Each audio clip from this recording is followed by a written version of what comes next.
Я помню, уроки музыки. Было одно пианино, на котором играл преподаватель. Вот. Играть он, конечно, играл хорошо. Мы на это просто смотрели. Да, и слушали. Значит, вот если бы у каждого был такой инструмент, может быть, я бы научился играть на каком-нибудь из них. Так, но это не я делаю. Hello, dear participants in the exhibition of achievements of Herzen University. Greeting from Houston, Texas.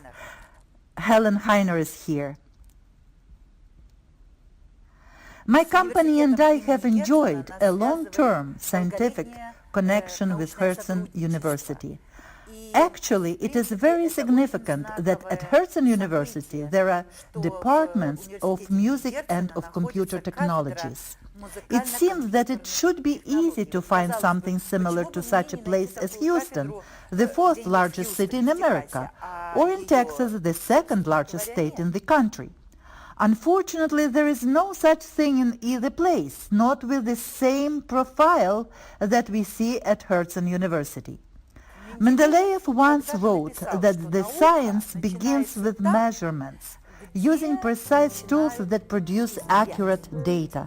Until now, the scientific agenda in musicology has revolved around sociological issues, musical and pedagogical problems, but the scale of the exact measurements, as there are in learning and building skills, for example, was not possible. And that's exactly what I consider to be a breakthrough in the present state of music education. This breakthrough will lead to a completely new round of developing musical art, musical culture, and music education. I am absolutely sure it will happen. Музыкальной культуры и музыкального образования. Я в этом абсолютно уверена. It comes as no surprise to anyone today that we write novels, poems, articles, and letters using computer technology. However, for some reason in the academic music world, people believe that using a computer in music training can only do harm. Although, in fact, computerization has helped us the same as a telescope once helped people see stars that we had not seen before, to reach the knowledge of things that we had not even been able to even consider. Therefore, together with Irina Gorbunova and Mikhail Zalivadny, I have written a series of scientific articles about the breakthrough that computer technologies has made possible today. This story began 1,000 years ago when Guido of Arezzo came up with a music staff.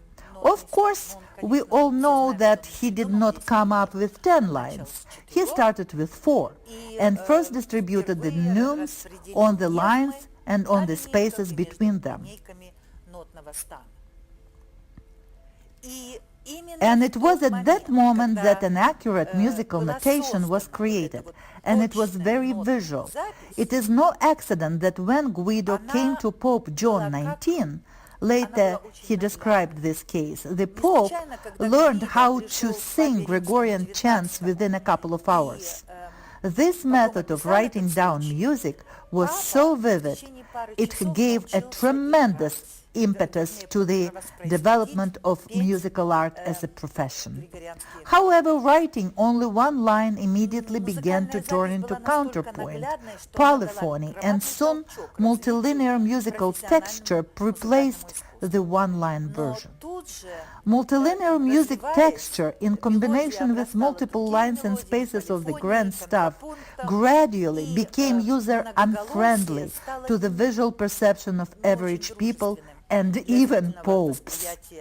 With the advent of instruments played with keys, everything could be organized because the keys and notes are interrelated. When we look at the keys, we basically look at the notes. When we look at the notes, we may see the keys in them. This is a single visual whole. So, 5 centuries after the invention of music notation, the time came when it was necessary to combine one with other, and the way that happened has affected our way of looking at the world. It could have gone another way. Then perhaps our history and culture could have gone quite another direction. If we change the way music has been notated through the years, more than likely visual Instagram and Facebook would not prevail as the main source of communication between people as it is today. Sheet music would not be quarantined onto reservations sold only in a few music stores. Instead, pieces of music would also be publicly available. There would be libraries of music like literature. From the time they were toddlers, people would be able to read the language of music. We can only guess how spiritually advanced people would be, as well as how much their brains would be improved in general. But knowing how music affects brain development, how it connects the right and left hemispheres, how it develops additional neural pathways between the right and left brains, even guessing at how advanced people might be would make a lot of sense. How many languages they would own, how much the perception of the world around them would be enriched. There is a renowned scientist in the US named Gordon Schultz. We met once when he was finishing working on his book, Keeping Mozart in Mind. In this book, he described the experiment that was conducted among students in the second grade of a public school. Children were divided into 4 groups. One of these subgroups was given piano lessons during the school year. The second group had choir, the third computer, and the fourth group was just an average group with common curriculum. At the end of the school year, the group that received piano lessons turned out to be the smartest. All the children took the same tests related to math, physics, spatial temporal reasoning. The piano-playing students performed better by 30–40%, smarter than students in the other 3 groups. This suggests that the piano is not just a tool for developing coordination of all the fingers. It is also an instrument that we can use as a simulator for developing both the brain and the mind.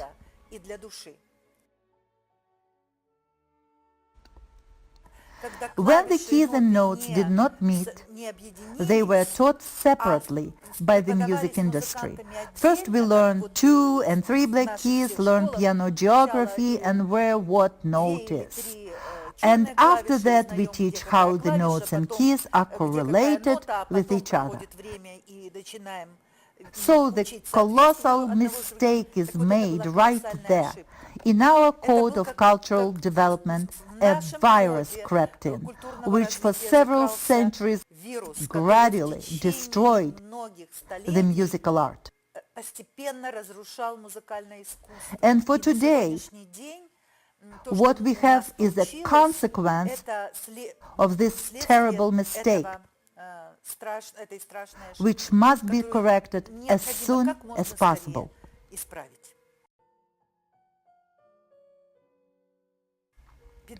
Pedagogy has created various formats for pieces of writing, from the ABC and the primer, to the books with chapters, to stories without any illustrations. No one is surprised that if we give a child a book, it has a large font, a small number of lines, and a large, bright illustrations. For beginning readers, the concrete prevails first. When the child looks at the picture and understands what he is reading, and the abstract is given very carefully, so the child sees every letter, does not confuse one line with another, and learns to read gradually. По мере того, как Then, ребенок as the child развивается, progresses, строчки the number of lines становятся больше, increases. буквы становятся меньше, The letters и become smaller. картины, The pictures картинки become fewer. постепенно становятся все более и более формальными, а потом исчезают вообще. And then К disappear сожалению, completely. в музыкальном Unfortunately, образовании today's music education до is not сегодняшнего дня using не such a создали, gradation. такой градации. Even Даже если if we в give обычном only классе 5 мы lines даем всего 5 of a линеек bass or treble басового или clef, скрипичного ключа, даже если они очень even if крупные, they эти are линейки, даже drawn если very в large, этих линейках these всего lines, пару even if нот, there are всё only a равно couple of это notes on these lines, минимум are still 5 линеек individual плюс 5 tracks of пространств, это как information. минимум 10 This is строчек like a информации. Это chessboard for a шахматная доска child, для ребенка. and he Он is не в not able to состоянии grasp all the схватить tracks это on the всё, fly and и understand where and сразу what понять, to где read что and play находится with unprepared неподготовленным взглядом. vision. But with the Но help of computer technology, с we have помощью managed to компьютерных adjust технологий the musical нам text удалось to a person's подстроить eyes. With the help музыкальный of текст computer глазу technology, человека. we are able to И explain с the помощью duration of компьютерных each music note технологий нам and удалось показать, interactively как display рождается, how the sound is развивается и born, заканчивается developed, звук. and ended. I think думаю, that the что Software to программа Mozart Software to program Mozart, should be in которую я every создала, school, должна in быть every в home, каждой and школе, in every в каждом state. доме, в каждом I am государстве. very grateful очень to благодарна Herzen University университету for Герцена за supporting то, my что scientific он research поддержал and for меня, providing поддержал мои научные vocational разработки, training for music и в данный educators and момент lessons for the обучает students using my учителей и system. студентов по I am моей looking системе. forward to Я надеюсь many на more долгие годы years of сотрудничества cooperation. и I считаю, believe that что together we will be able to мы change the сможем music изменить world and the музыкальный мир world и in вообще мир general к for the лучшему. better. Всего Thank вам you very доброго, much, Helen Heiner. Елена.